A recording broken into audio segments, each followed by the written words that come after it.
আসসালামু আলাইকুম আমার প্রিয় বন্ধুরা, আশা করি তোমরা সবাই ভালো আছো আর আমিও ভালো আছি। আর আজকে বাসায় রান্না করা হচ্ছে মায়ের হাতে মজাদার রেসিপি পোলাও চালের খুদের বউয়া আর সাথে নানান পদের ভর্তা।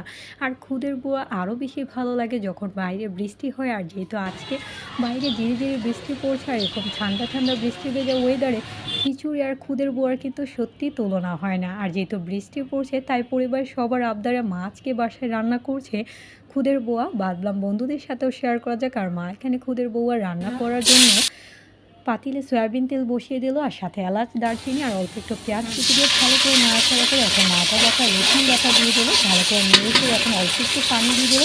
আর মা হচ্ছে হলুদের গুঁড়া দিয়ে খুদের বউয়াটা রান্না করে থাকে। আর এখন হচ্ছে মা পরিমাণ মতো পানি দিয়ে দিচ্ছে। আমরা আমাদের পুরান দেখে এটাকে খুদের বউয়াই বলি, তোমরা তোমাদের নিজস্ব ভাষায় কী বলো অবশ্যই কমেন্টে জানাবে। আর বেশি করে এখন মা কাঁচামরিচ দিয়ে দিল, কারণ খুদের বউয়াটা একটু স্পাইসি না হলে ভর্তা দিয়ে খেতে ভালো লাগে না। সাথে মা তেজপাতার পরিমাণ মতো লবণ দিয়ে দিল। আর পানিটা বলক চলে আসলে মা হচ্ছে পোলাও চালের খুদগুলো দিয়ে দিল। মা সবসময় পোলাও চালের খুদ দিয়ে হচ্ছে এই বোয়াটা রান্না করে থাকে। আর আমাদের ঢাকা শহর এলাকায় তো এখানে রেডিমেডই চালগুলো ভাঙানো পাওয়া যায়। আর এখন মা ঢেকে রাখলো। আর এই খুদের বোয়া দিয়ে খাওয়ার জন্য মা সবসময় হচ্ছে বাসায় টমেটো চাটনিটা রান্না করে থাকে, যেটা আমাদের পরিবার সকলের পছন্দের একটা ভর্তা।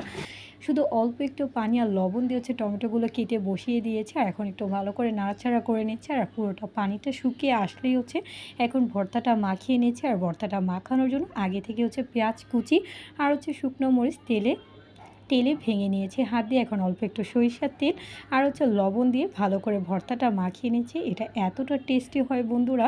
মা হচ্ছে যে চেরি লাল লাল টমেটোগুলো হয় এটা দিয়ে হচ্ছে টমেটোটার চাটনিটা তৈরি করে থাকে।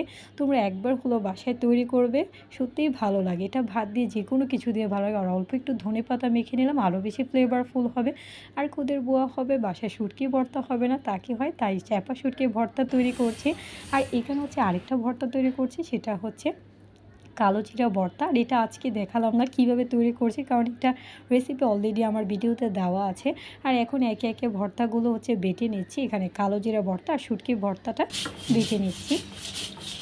আর এখানে হচ্ছে মা রান্না করছে মুরগির মাংস বোনা। মা সবসময় হচ্ছে এই খুদের বোয়ার সাথে যতই ভর্তা রান্না করুক মা হচ্ছে মাংস রান্না করবেই, কারণ সবাই তো আর ভর্তা দিয়ে খুদের বউয়া খেতে পারে না, বিশেষ করে বাচ্চারা। আর এখানে হচ্ছে দেখতেই পাচ্ছ বন্ধুরা, মায়ের হাতে একদম ঝরঝরে খুদের বউয়ার রান্না হয়ে গেছে, দারুণ ফ্লেভার আসছে যা তোমরা পাচ্ছ না।